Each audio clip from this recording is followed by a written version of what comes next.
করছি street fight presented by Subhash Bose institute of hotel management. দেখতে দেখতে 65 দিন অতিক্রান্ত, গোটা দেশব্যাপী চলছে লকডাউন। লকডাউন 4 অর্থাৎ চতুর্থ দফা সেটা শেষ হবে আগামী রবিবার। এরপর কি? আজকে আমরা দেখেছি ক্যাবিনেট সচিব তিনি বৈঠক করেছেন বিভিন্ন রাজ্যের সঙ্গে। অনেকেই বলছেন যে এখন আমরা যেখানে দাঁড়িয়ে রয়েছি, যেভাবে এখনো অবধি করোনার গ্রাফ সেটা ঊর্ধ্বমুখী, লকডাউন পুরোপুরি তুলে নেওয়াটা এই মুহূর্তে একেবারেই বুদ্ধির কাজ হবে না। কিন্তু এরপরই বাকি সত্যি কি দফায় দফায় লকডাউন এটা অ্যাফোর্ড করতে পারা যাবে অর্থনীতির নিরিখে?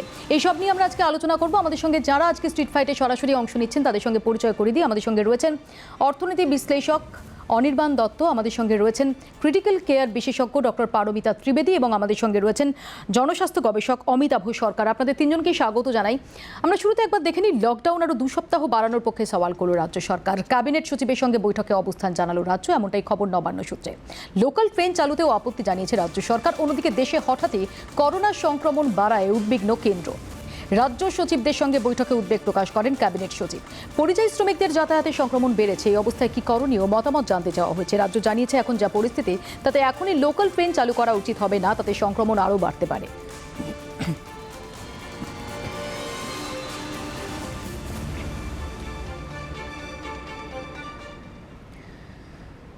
রাজ্যে করোনা আক্রান্তের আশঙ্কার পরিসংখ্যান এক ধাক্কায় অনেকটাই বাড়ল করোনা আক্রান্তের সংখ্যা। গত 24 ঘন্টায় রাজ্যে করোনায় আক্রান্ত হয়েছেন 344 জন। রাজ্যে মোট করোনা আক্রান্তের সংখ্যা ছাড়ালো 4,500। 24 ঘন্টায় আরও 6 জনের মৃত্যু হয়েছে। কলকাতায় 24 ঘন্টায় আক্রান্ত হয়েছেন 87 জন। কলকাতায় মোট আক্রান্তের সংখ্যা 1900।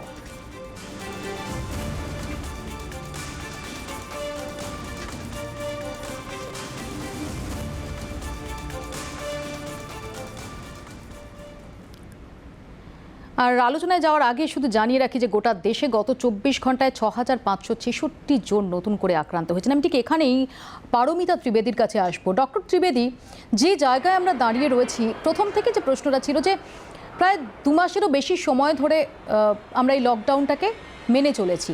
গোটা দেশ গৃহবন্দী রয়েছে, ঠিকই কোথাও কোথাও হয়তো লকডাউন কতটা ইমপ্লিমেন্টেড হয়েছে তাই নিয়ে কোথাও কোথাও সংশয় রয়েছে, কিন্তু মোর অর লেস আমরা একটানা লকডাউন দেখতে পাচ্ছি 25শে মার্চ থেকে গোটা দেশ জুড়ে। আমরা যেখানে দাঁড়িয়ে রয়েছি সত্যি কি তো আশার কোনো বার্তা রয়েছে?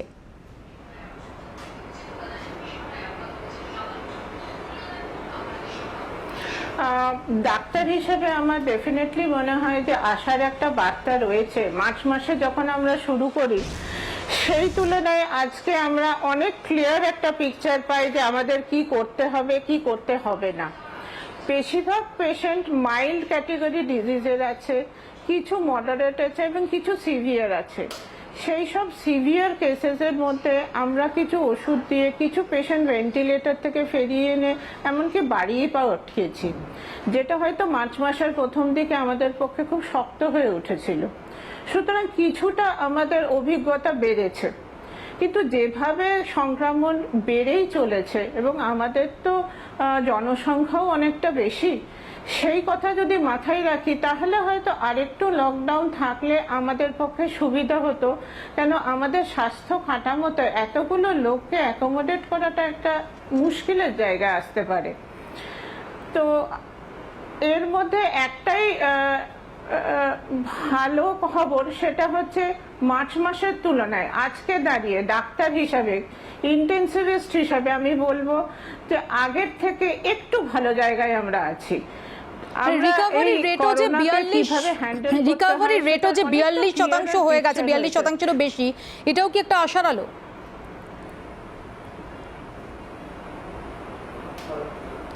সেটা ডেফিনেটলি একটা আশার আলো। কেন কি আমরা আমাদের অভিজ্ঞতায় বলতে পারি আমাদের ইন্ডিয়ান সিনারিওতে আমাদের পশ্চিমবঙ্গে হাইড্রোক্লোরোকুইন এবং অ্যাজিথ্রাল ভালোই কাজে দিয়েছে। সুতরাং সেই দিক দিয়ে আমরা সন্তুষ্ট বলতে পারেন। এবং একটা নতুন ওষুধ টোসিলাজুম্যাব ইউজ করে অনেক ভেন্টিলেটেড পেশেন্টও কিছু কিছু বাড়ি গেছেন। সুতরাং আগের তুলনায় কিছুটা পরিস্থিতি আমরা নিয়ন্ত্রণে আনতে পারি, কিন্তু আমাদের তো জনসংখ্যা অনেকটা বেশি। এতটা জনসংখ্যা আমরা কি করে সামলাবো সেটা আমাদের চিন্তা করতে হবে। আমি অমিতাভ বাবুর কাছে আসবো। এখানে অমিতাভ বাবু, আপনার কাছে মানে এই একই জিজ্ঞাসা যে আমরা এখন যেখানে দাঁড়িয়ে রয়েছি 65তম দিনে দেশব্যাপী লকডাউনের, যেটা আমি আগেও বললাম যে রাজ্যের তরফ থেকে আবেদন জানানো হয়েছে যে এক্সটেন্ড করা হোক আরও অন্তত 2 সপ্তাহ। সত্যিই কি আমরা এই মুহূর্তে লকডাউনের যে পরিস্থিতিতে রয়েছে, কারণ অনেকগুলো ছাড় ইতিমধ্যে দেওয়া শুরু হয়েছে বিগত বেশ কিছুদিন ধরে, সেখানে দাঁড়িয়ে স্বস্তির অবকাশ থাকছে? সত্যিই কি আমরা এমন একটা পরিস্থিতিতে রয়েছি যে রবিবারের পর হঠাৎ করে লকডাউন তুলে ফেলা যায়? নমস্কার, ধন্যবাদ। আমার জনস্বাস্থ্য একজন ছাত্র হিসেবে যেটা মনে হয়, প্রথমত হচ্ছে লকডাউন যে ব্যাপারটা, এটা হচ্ছে একটা প্রশাসনিক ব্যাপার, এবং তার সঙ্গে যে ইন্টারভেনশন ব্যাপারটা, মানে হচ্ছে যদি ধরুন যে টেস্টিং, ট্রেসিং, বিভিন্ন ধরনের বলা হচ্ছে কোয়ারেন্টাইন, এইগুলো হচ্ছে ইন্টারভেনশন স্ট্র্যাটেজির ব্যাপার।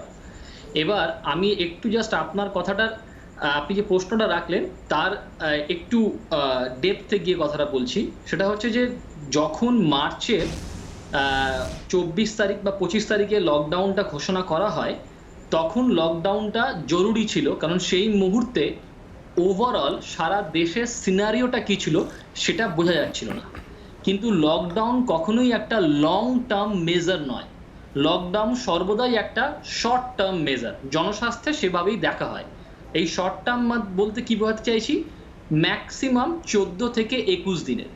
কারণ এইবার একটুখানি আমি যে জিনিসটা বলতে চাই সেটা হচ্ছে লকডাউন কখনো ইনফেকশন রেটটাকে কমায় না। মানে আমি একটু সহজ করে বুঝে নিই, তবে লকডাউন হচ্ছে সময় কেনা, অর্থাৎ হঠাৎ করে যেভাবে প্রাদুর্ভাব দেখা দিল এদেশে করোনার, সেটা সেই মুহূর্তে সামাল দেওয়াটা, কিভাবে সামাল দেওয়া হবে সেটা নিয়ে বেসামাল একটা অবস্থায় কিছুটা সময় কেনার একটা পদ্ধতি আপনি বলছেন লকডাউন। লকডাউন একদম লকডাউন সময় কেনা, এবং তার সঙ্গে জায়গাগুলোকে আইডেন্টিফাই করা, কোথায় আমার সাসপেক্টেড বা কেসগুলো, অ্যাক্টিভ কেসগুলো আছে। তো এইটা কিন্তু লকডাউনের কার্যকারিতা। লকডাউন কিন্তু আপনার রেট কমাতে বা বাড়াতে সাহায্য করে না, তার জন্য ইন্টারভেনশন স্ট্র্যাটেজি থাকে। আপনার কোশ্চেনে আসি, মূল প্রশ্নতে, লকডাউন কি বাড়ানো দরকার? প্রথমত লকডাউন 1, 2, 3, 4 যে ধরনের নাম বলা হয়েছে, এই লকডাউন 2 মাস ব্যাপী লকডাউন, কি কারণ সেটা আমার মনে হয় না খুব একটা লকডাউনটা কার্যকরী হয়েছে বলে। এই মুহূর্তে আপনি যদি আমাকে বলেন যে লকডাউন দরকার কিনা, আমি বলবো লকডাউন অবশ্যই দরকার, কারণ গত 10 দিনে ওভারঅল দেশের চরিত্র অনেকটাই বদলে গেছে। লকডাউনের প্রথম সর্বোপরি যে লকডাউনের যে কার্যকারিতা, সেটা হচ্ছে যে মোবিলিটিটাকে বন্ধ করে দেয়, রেস্ট্রিকশন, ভৌগোলিকভাবে আপনার মোবিলিটিকে নিয়ন্ত্রণ করে। তো ভৌগোলিকভাবে নিয়ন্ত্রণটা কিন্তু উঠে গেছে। এর ফলে কি হচ্ছে, পরিযায়ী শ্রমিক থেকে শুরু করে বিদেশ থেকে আগত প্রচুর আসছে। এর ফলে রেড জোন, অরেঞ্জ জোন এবং গ্রিন জোন এগুলো গুলিয়ে যাচ্ছে। একেবারে আমি আসবো এই জায়গাতে অমিতাভ বাবু, কারণ আমরা দেখিয়েওছি যে ইতিমধ্যেই বেশ কিছু, এই রাজ্যেরই বেশ কিছু গ্রিন জেলা যেগুলো কিন্তু ইতিমধ্যে অরেঞ্জ বা রেডও হয়ে গেছে। আমি আসবো ঠিক এই প্রসঙ্গটাতেই। আমরা আজকে দেখলাম যে ক্যাবিনেট সচিবের সঙ্গে বৈঠকে রেলের ওপর ক্ষোভ উগরে দিল রাজ্য। পরিযায়ী শ্রমিকদের ফেরানোর প্রক্রিয়ায় রেলের ভূমিকা নিয়ে অসন্তুষ্ট রাজ্য সরকার। বৈঠকে রাজ্যের মুখ্য সচিব জানিয়েছেন, প্রত্যেক দিন রাজ্যকে একাধিক চিঠি পাঠাচ্ছে রেল, আর সেই চিঠিতে জানানো হচ্ছে কখন কোথা থেকে কোন ট্রেন আসবে। রাজ্যের প্রশ্ন, এভাবে আগে থেকে না জানিয়ে ট্রেন পাঠানোয় স্ক্রিনিং প্রক্রিয়া ধাক্কা খাচ্ছে। রাজ্যের অভিযোগ, আগে থেকে না জানানোর ফলে শ্রমিকদের শারীরিক পরীক্ষার ব্যবস্থা করতে সমস্যায় পড়তে হচ্ছে।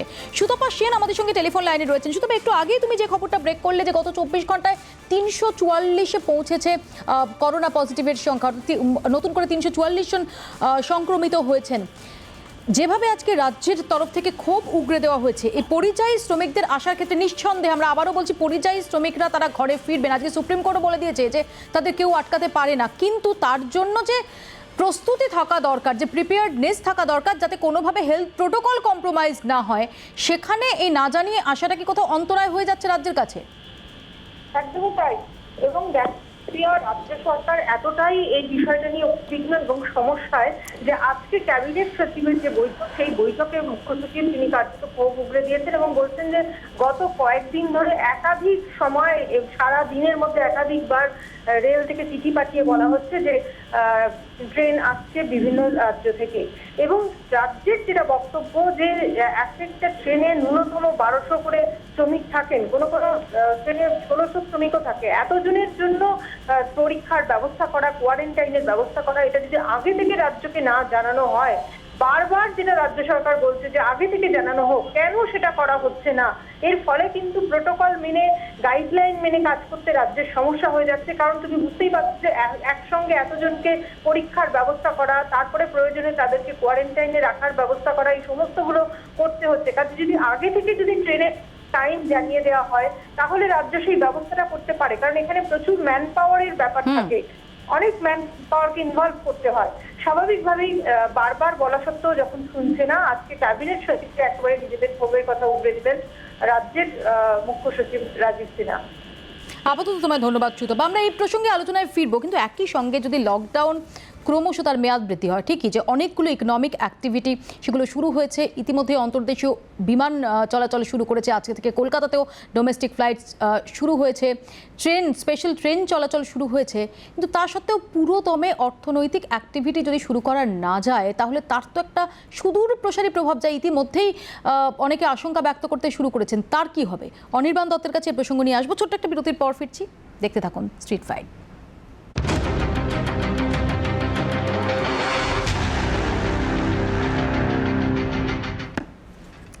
ফিরে এলাম বিরতির পর। আমি অনির্বাণ দত্তের কাছে যাব। অনির্বাণ, গত বেশ ইনফ্যাক্ট লকডাউন তৃতীয় দফা এবং লকডাউন চতুর্থ দফায় আমরা বেশ কিছু ইকোনমিক অ্যাক্টিভিটি শুরু হতে দেখেছি গোটা দেশ জুড়েই। What next? এরপর কি? রবিবারের পর কি? হ্যাঁ, দেখুন, আজকে আমরা যে জায়গাতে দাঁড়িয়ে রয়েছি, সংক্রমণ বাড়ছে, এটা সত্যি কথা। সংক্রমণ বাড়ার আরও একটা কারণ হচ্ছে যে টেস্টের পরিমাণটাও বাড়ছে। আজকে যখন আমরা 60 দিন আগে ছিলাম তখন 60 দিন আগে যে অবস্থায় আমরা টেস্টের পরিমাণ ছিল, আজকে টেস্ট বাড়ছে। কিন্তু আজকের দিনে দাঁড়িয়েও ভারতবর্ষের মতো একটা 133 কোটির দেশে যদি অর্থনৈতিক কার্যকলাপ চালু না করা যায়, তাহলে আজকে আমরা যে একটা ভগ্নদশার পরিস্থিতিতে দাঁড়িয়ে রয়েছি, সেই পরিস্থিতিটা বাড়বে। ভারতবর্ষের মতো একটা দেশে 60 দিন 65 দিন ধরে যদি কোনো অর্থনৈতিক কাজকর্ম না চলে, তার এফেক্টটা কী হবে সেটা আমরা দেখতে পাচ্ছি, আপনারা দেখতে পাচ্ছেন। কেন্দ্রীয় সরকারকে রাজধর্ম পালন করতে হতো যখন লকডাউনের সিদ্ধান্ত নিতে হয়েছিল, তখন এটা মাথায় রাখতে হয়েছিল যে সাধারণ মানুষের জীবনটাকে বাঁচাতে হবে। কিন্তু সাধারণ মানুষও কিন্তু নিজের জীবন এবং দেশকে বাঁচানোর জন্য এই সিদ্ধান্তে উপনীত হয়েছিল যে আমরাও ঘর থেকে বেরোবো না। কিন্তু একদিন দুদিন নয়, এটা দীর্ঘ 60 দিন 65 দিন ধরে কোনো মানুষ তার রুটি রুজিকে কম্প্রোমাইজ করে দেশের জন্য, নিজের জন্য এরকম ঘরবন্দি থাকতে পারে না। আপনি যদি দেখেন সারা ভারতবর্ষের চিত্রটা, যে সমস্ত দেশের যে কটা মেন জায়গাতে অর্থনৈতিক কার্যকলাপ সব থেকে বেশি হয়, যেরকম মহারাষ্ট্রের বম্বে, দিল্লি, এদিকে আমাদের কলকাতা, ওইদিকে চেন্নাই, ওইদিকে ইন্দোর, আহমেদাবাদ, রাজস্থানের জয়পুর, প্রত্যেকটা জায়গা কিন্তু মেজরলি ইম্প্যাক্টেড। এবং এই জায়গাগুলোতে আমরা কলকাতার ক্ষেত্রে দেখেছি যে মাননীয় মুখ্যমন্ত্রী ওই প্রত্যেকটা জোনকে আবার 3টে কন্টেনমেন্ট জোনকে 3টে জোনে ভাগ করেছেন। ভাগ করে উনি চাইছেন যে অর্থনৈতিক কার্যকলাপটা যাতে শুরু হয়। কলকাতাতেও অর্থনৈতিক কার্যকলাপ কিন্তু শুরু হয়ে গেছে, এবং সেই অর্থনৈতিক কার্যকলাপটা জোর কদমে শুরু হতে পারে তখনই যখন গণপরিবহন ব্যবস্থাটা ঠিকমতো চলবে। আমরা দেখছি পরিযায়ীদের নিয়ে শ্রমিক ট্রেন আসছে, একটা আসছে, 10টা আসছে, অনেকগুলো করে আসছে, কিন্তু সাধারণ মানুষের কর্মজীবনে ফিরে আসবার জন্য লোকাল ট্রেন বা মেট্রো এখানেই অনির্বাণ, রাজ্যের তরফ থেকে আজকে যেটা বলা হয়েছে যে এখনই যেন লোকাল ট্রেন বা মেট্রো চালু না হয়। আমরা যদি হিসেবটা দেখি, আমি একটু আগেও গ্রাফিক্যাল প্রেজেন্টেশনের মাধ্যমে দেখাচ্ছিলাম যে হাওড়া এবং শিয়ালদা, পূর্ব রেল এবং দক্ষিণ পূর্ব রেলে প্রতিদিন গড়ে যে সংখ্যায় যাত্রী তারা যাতায়াত করেন, 22 লক্ষ যাত্রী প্রতিদিন গড়ে যাতায়াত করেন শিয়ালদা এবং হাওড়া স্টেশন থেকে। আর কলকাতা মেট্রোয় সাধারণ দিনে যাত্রী সংখ্যা 5 লক্ষ। সত্যি সত্যি Anirban, social distancing, health protocol maintain করা সম্ভব? একদমই নয়, বাস্তবতাটাকে মেনে নিতে হবে। আর একদমই নয়। এবং আপনাকে আমি খুব পরিষ্কার করে বলছি যে যে সমস্ত অফিস কাছারি অলরেডি খুলে গেছে পশ্চিমবঙ্গের, আমি যদি কলকাতা ধরি, কলকাতাতেও কিন্তু অনেক জায়গাতেই অর্থনৈতিক কর্মকাণ্ড শুরু হয়েছে। সেই সব জায়গাতেও যদি আপনি চিত্রটা দেখেন, সত্যি সত্যি আমরা সোশ্যাল ডিস্টেন্সিংয়ের কথা বলছি, আমরা বলছি মাস্ক পরতে হবে, আমরা বলছি স্যানিটাইজেশন করতে হবে, কিন্তু যখন কর্মকাণ্ডের মধ্যে মানুষ নিয়োজিত হচ্ছেন, প্রত্যেকটা বহুতলে যেভাবে লিফটের মধ্যে সাধারণ মানুষের প্রবেশাধিকার আছে, সেই প্রবেশাধিকার, তার যে প্রোটোকল, সেই প্রোটোকল মেনে সাধারণ সাধারণ কর্মকাণ্ডে ফেরা খুব সহজ নয়। এটা সময় সাপেক্ষ এবং এটা করতে হয়তো আরও কিছুদিন লাগবে। এবং সাধারণ মানুষকে যদি সত্যি সত্যি ওই কর্মকাণ্ডে নিয়োজিত হতে হয়, যাতে কোম্পানির প্রোডাক্টিভিটি বাড়ে, কোম্পানি যাতে নর্মাল কাজকর্মে ফেরত আসতে পারে, সেই জায়গাতে অর্থনৈতিক কার্যকলাপ ফিরে আসতে কিন্তু এখনো বহুদিন। আমি আসবো এই প্রসঙ্গে আলোচনায় ফিরবো। সেই জায়গায় দাঁড়িয়ে সত্যি সত্যি এই মুহূর্তে একদম চিকিৎসকদের দৃষ্টিভঙ্গি থেকে আমরা যেখানে দাঁড়িয়ে রয়েছি, এখনো কোথাও সোশ্যাল ডিস্টেন্সিং বা হেলথ প্রোটোকল সেটা সামান্যতম তাতে ত্রুটি বিচ্যুতি, সামান্যতম তাতে চ্যুতি, সামান্যতম তাতে কোথাও উদাসীনতা, সেটাকে আমরা অ্যাফোর্ড করতে পারবো? ছোট্ট একটা বিরতির পরে প্রসঙ্গে আলোচনায় ফিরছি, দেখতে থাকুন স্ট্রিট ফাইট।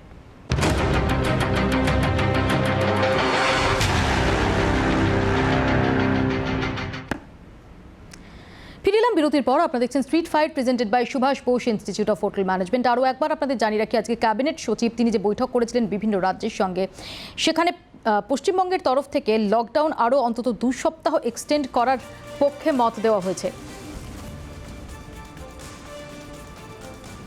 আমি চলে যাব ডক্টর ত্রিবেদীর কাছে। ডক্টর ত্রিবেদী, আমার এখানে আপনার কাছে জিজ্ঞাসা, কিছুক্ষণ আগে অমিতাভবাবু যেটা বলছিলেন যে যেভাবে আমরা দেখেছি যে লকডাউন 25শে মার্চ মধ্যরাত থেকে, অর্থাৎ 24 আর 25শে মার্চের মধ্যরাত থেকে শুরু হয়েছে, অনেকেই বলেছেন যে লকডাউনটা খুব টাইমলি লকডাউন শুরু হয়েছে, কিন্তু লকডাউনের সঙ্গে সঙ্গে যে অন্য মেজার্সগুলো তখন থেকে আরও বেশি সংখ্যায় টেস্টিং, কন্টেনমেন্ট, সেটা কি সেইভাবে হয়েছে? যদি তাই হতো তাহলে কি এখনও গ্রাফটা ঊর্ধ্বমুখী হতো, নাকি আমরা সেটাকে নিয়ন্ত্রণ করতে পারতাম?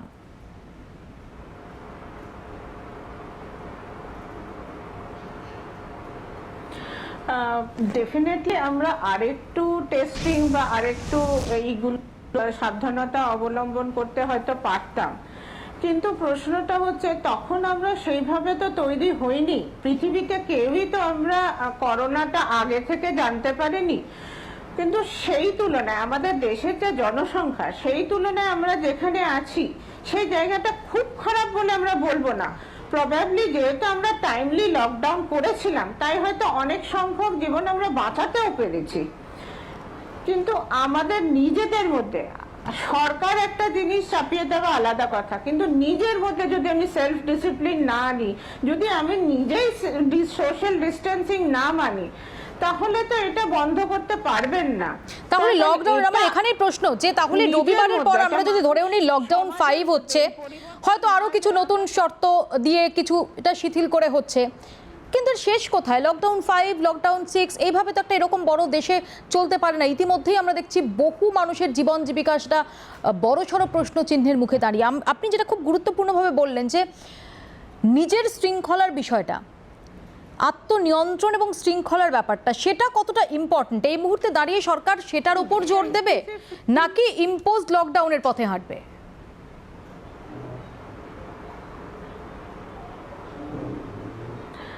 ইম্পোজ লকডাউন ছাড়া তো মাস হিসাবে আপনি এফেক্ট করতে পারবেন না, কিন্তু সেলফ ডিসিপ্লিন তো আপনার হাতে।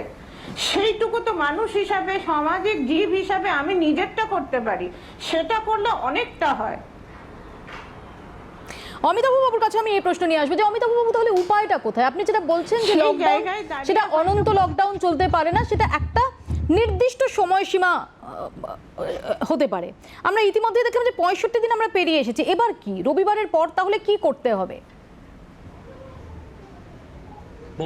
দেখুন, একটা কথা বলি। প্রথম হচ্ছে যে আমাদের যে লকডাউনের পেছনে যে পরিকাঠামো এবং পরিচালনা, এই দুটো পদ্ধতিতেই গন্ডগোল আছে। কারণ যে এক্সপার্ট কমিটি তৈরি করা হয়েছে গভর্নমেন্ট অফ ইন্ডিয়াতে, সেখানে যারা লকডাউনের প্ল্যানিং করছেন বা তার প্রিপেয়ার্ডনেস থাকে, সেই প্রিপেয়ার্ডনেসে খামতি আছে। কিছুদিন আগে আমি একজন হেলথ এক্স প্রিন্সিপাল সেক্রেটারি একটা ইন্টারভিউ পড়ছিলাম, সেখানে তিনি বলেছেন যে আমার যদি নার্ভের প্রবলেম থাকে তাহলে আমি কি হাড়ের ডাক্তারের কাছে যাব?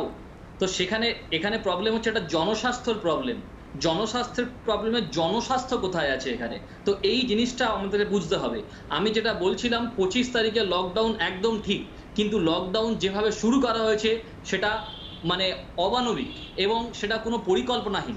3% এই দেশে 3% মানুষ হচ্ছে মাইগ্রেন্ট ওয়ার্কার। অনির্বাণ বাবু আছেন, আরো ভালো ব্যাপারটাকে বলতে পারবেন। এই 3% মানুষকে আমরা ধর্তব্যের মধ্যে আনছি না।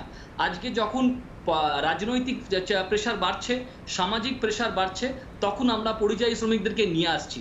এবার আপনি আমাকে বলুন, আমি একজন জনস্বাস্থ্য কর্মী হিসাবে আপনি যদি আমাকে জিজ্ঞেস করেন, আমি বলবো যে ইমিডিয়েটলি এই লকডাউন বাড়ানো উচিত। তার কারণ হচ্ছে লকডাউন আমাদেরকে একটা সুযোগ দিয়েছিল প্রথম দিকে যে জায়গাগুলোকে চিহ্নিত করার, কোথায় আমাদের রোগ বা রুগীগুলো লুকিয়ে আছে, এবং তারপরে সেখানে কন্টেনমেন্ট করে তার ট্রিটমেন্ট করে সেই জায়গাগুলোকে ইনফেকশন ফ্রি করা। কিন্তু সেই জায়গাটা আমরা নষ্ট করলাম এবং লকডাউন ফেজের পর ফেজ বেড়ে যাচ্ছে। এবং আমি আপনাকে বলছি 15ই জুন বা 13ই জুন আপনি হয়তো আবার এরকম একটা অনুষ্ঠান করবেন যেখানে লকডাউন 6 নিয়ে আলোচনা করার জন্য। I agree Amitabh Babu, I agree, ঠিকই।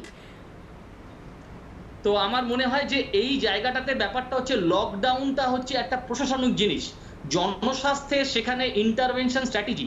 আর একটা কথা আমি একটুখানি বলতে চাই, সেটা হচ্ছে লকডাউনে 22শে মে গভর্নমেন্ট অফ ইন্ডিয়া একটা পিপিটি প্রেজেন্ট করা হয়। সেখানে বলা হয় যে লকডাউনের জন্য রেঞ্জটা দেখুন, আমরা 14 থেকে 29 লক্ষ মৃত্যু এড়িয়েছি। 14 থেকে 29 লাখ এটা রেঞ্জ দিয়েছে। এবং মৃত্যু হচ্ছে 37 থেকে 78 হাজার, আর হচ্ছে পজিটিভ কেস 14 থেকে 29 লাখ।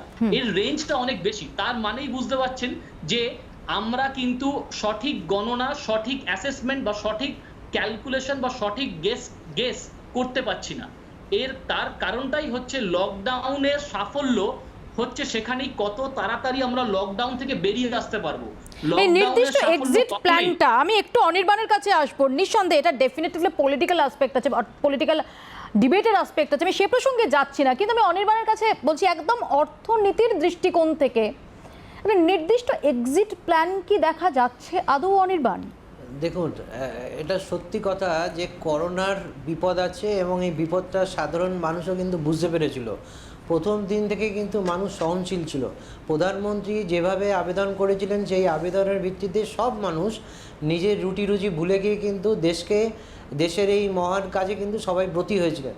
কিন্তু আজকে 60-65 দিন পর করোনাতে এমন একটা জিনিস নয় যে আপনাকে বলবে বাড়ির বাইরে একটা বাঘ দাঁড়িয়ে রয়েছে আপনি বেরোবেন না, বা 4 জন আপনার সামনে বন্দুক তাক করে দাঁড়িয়ে রয়েছে বাড়ির সামনে আপনি বেরোবেন না। মানুষ যখন এর আপাত এফেক্টটা বুঝতে পারছে না সেরকম অর্থে, এবং তার যখন পেটে টান পড়ছে তাকে তখন বেরোতেই হবে। 60-65 দিন ধরে যদি কোনো অর্থনৈতিক কর্মকাণ্ড না হয়, তার যে ইম্প্যাক্ট যেটা সাধারণ মানুষের উপর দিয়ে যাচ্ছে সেটা দুর্বিষহ। আপনি হয়তো এখন পরিযায়ী শ্রমিকদের দিয়েই সবসময় আলোচনা হচ্ছে। 8 লক্ষ বা প্রায় 8 কোটি পরিযায়ী শ্রমিক আছে যাদেরকে নিয়ে আমরা খুব ব্যতিব্যস্ত। মিডিয়া বলুন বা দেশ বলুন, দেশের রাজ্য সরকার, কেন্দ্র সরকার এখন শুধু পরিযায়ী শ্রমিকদের নিয়ে ভাবছেন। কিন্তু পরিযায়ী শ্রমিক ছাড়াও একটা বৃহত্তর অংশের কিন্তু একটা নাভিশ্বাস উঠেছে। দেশকে যদি বাঁচাতে হয়, তার যদি একটা অর্থনৈতিক কর্মকাণ্ডে যদি ফিরতে না পারে, স্বাভাবিক ছন্দে ফেরা অত সহজ নয়, সেটা কিন্তু আরও অনেক দিন লাগবে। কিন্তু করোনার চরিত্র যেভাবে বদলাচ্ছে মৌপিয়া, প্রথম থেকে যখন করোনা সম্বন্ধে আমরা সাধারণ ডাক্তার বাবুদের কথা শুনছিলাম, আমরা প্রশাসনিক কর্তা ব্যক্তিদের কথা শুনছিলাম, আজকে এই 60-65 দিন পরে তাদের এই আগের কথাগুলো শুনলে আমরা যেন বুঝতে পারছি যে সেই সময়কার সেই সব ডাক্তারবাবুদের কথা বা প্রশাসনিক কর্তা ব্যক্তিদের কথাগুলো কিন্তু আজকের দিনে খুব একটা মানে রিলিভেন্ট লাগছে না। এত নজিরবিহীন নেভার বিফোর সিচুয়েশন গোটা পৃথিবী জুড়েই আমরা দেখতে পাচ্ছি অনির্বাণ, ঠিকই যে সেই সময় দাঁড়িয়ে ঠিকমতো হয়তো অ্যাসেসই করা যাচ্ছিল না যে এই বিপদটার ভয়াবহতা কতটা। সাধারণভাবে সত্যি আমি একদম একমত যে সেই সময় মনে হচ্ছিল যে প্রাথমিকভাবে যে লকডাউন 1 অর্থাৎ 14ই এপ্রিলের মধ্যেই হয়তো এই গ্রাফটা ফ্ল্যাটেনিং দ্য কার্ভ সেটা হয়ে যাবে। আমি এখানে একটু ডক্টর ত্রিবেদীর কাছে আসবো। ডক্টর ত্রিবেদী, ফ্ল্যাটেনিং দ্য কার্ভ এই বক্তব্যের এই শব্দবন্ধটা তো আমরা নতুন এর সঙ্গে পরিচিত হয়েছি, এই ফ্রেজটার সঙ্গে। ফ্ল্যাটেনিং দ্য কার্ভ যেটা লক্ষ্য ছিল, আজ এই 65 দিনে কোথাও কি সেই লক্ষ্যের ধারে কাছে আমরা পৌঁছতে পেরেছি? ঠিকই টেস্টিং অনেক বেড়েছে, কিন্তু যদি আমরা একটু হিসেব করে দেখার চেষ্টা করি, আমরা কি সত্যি ফ্ল্যাটেনিং দ্য কার্ভের ধার পাশ দিয়ে এখন অবধি যেতে পারছি?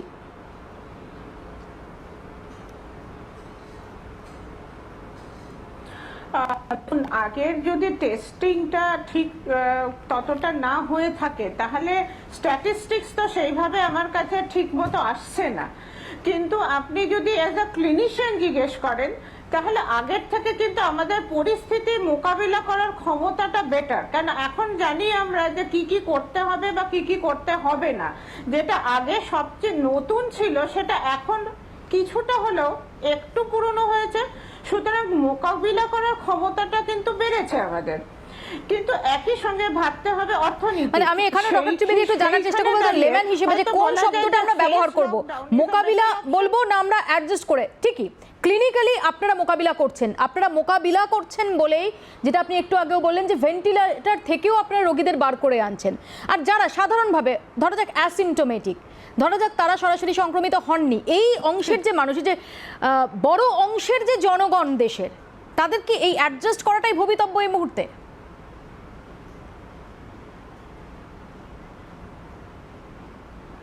ডেফিনেটলি, কারণ বেশিরভাগ সংখ্যকই তো অ্যাসিমটোম্যাটিক বা মাইল্ড ডিজিজ, সুতরাং তাদেরকে অ্যাড্রেস করেই বলা যে তাদের পক্ষে এই যে সোশ্যাল ডিস্টেন্সিং মেনটেন করা, সেলফ হাইজিন মেনটেন করা, সাধারণ সাবান দিয়ে হাত ধোয়া, এই জিনিসটা মেনটেন করলেও অনেকটাই তো এই রোগটাকে কাবেজে আনা যায়। আমি আসবো ডক্টর ত্রিবেদী আপনার কাছে। আমি দেখছি অনির্বাণও হাত তুলছে, কিছু বলতে চাইছে। আমি অনির্বাণের কাছেও ফিরবো, অমিতাভ বাবুর কাছেও ফিরবো। ছোট্ট একটা বিরতির পর ফিরছি, দেখতে থাকুন স্ট্রিট ফাইট।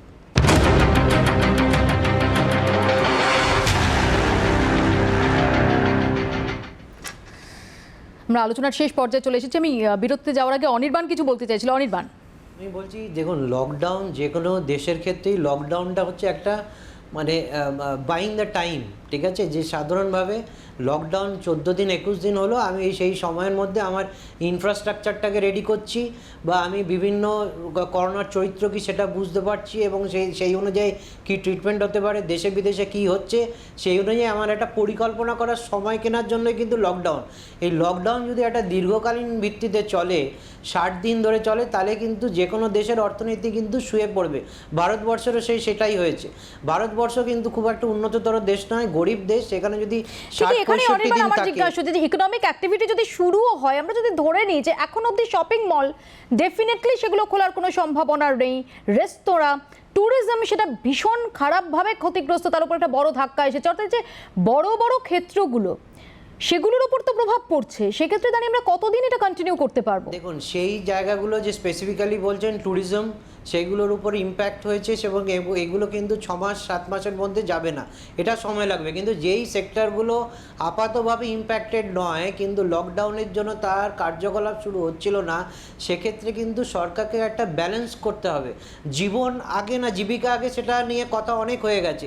জীবন আগে, মানুষ জীবনকে বাঁচানোর জন্য সবাই চেষ্টা করেছে, কিন্তু এখন জীবিকাটাও ইম্পর্টেন্ট। ঠিক, এখানেই আমি অমিতাভ বাবুর কাছে আসবে যে জীবন আর জীবিকার মধ্যে ব্যালেন্সটা, এই ব্যালেন্সের কাজটা আমরা লকডাউন 3 থেকেই মোরালেস দেখতে পাচ্ছি অমিতাভ বাবু। সেখানে দাঁড়িয়ে লকডাউন 5, যেটা মনে করা হচ্ছে যে 31শে মে রাতারাতি লকডাউন উঠবে, এটার সম্ভাবনা সবাই খুব একটা দেখছেন না, যদিও ঠিকই এখনো কেন্দ্রের তরফ থেকে কিছু ঘোষণা করা হয়নি। এই জীবন এবং জীবিকার ব্যালেন্সটা লকডাউন 5 যদি সত্যি সত্যি আমাদের ফেস করতে হয়, তাহলে সেই 5th ফেজে কীরকমভাবে হতে পারে? খুবই গুরুত্বপূর্ণ প্রশ্ন, ধন্যবাদ।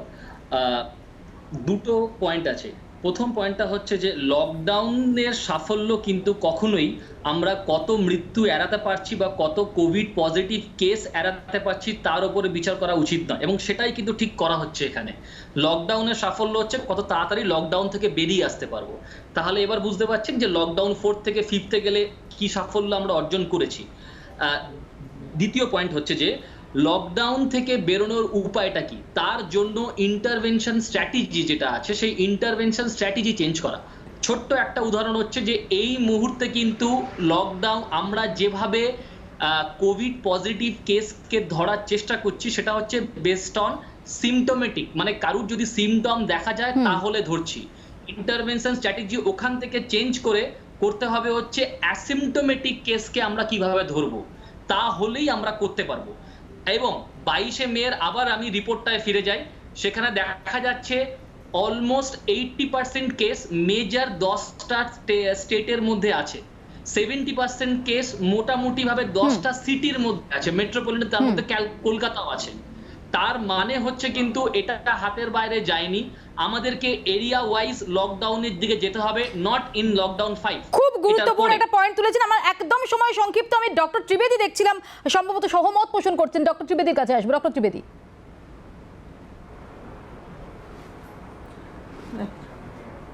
আমার আরেকটা বক্তব্য যে আমাদের প্রিপেয়ারনেস, মেডিকেল সিস্টেমটার প্রিপেয়ারনেস নিয়ে অনেক কথা উঠেছে।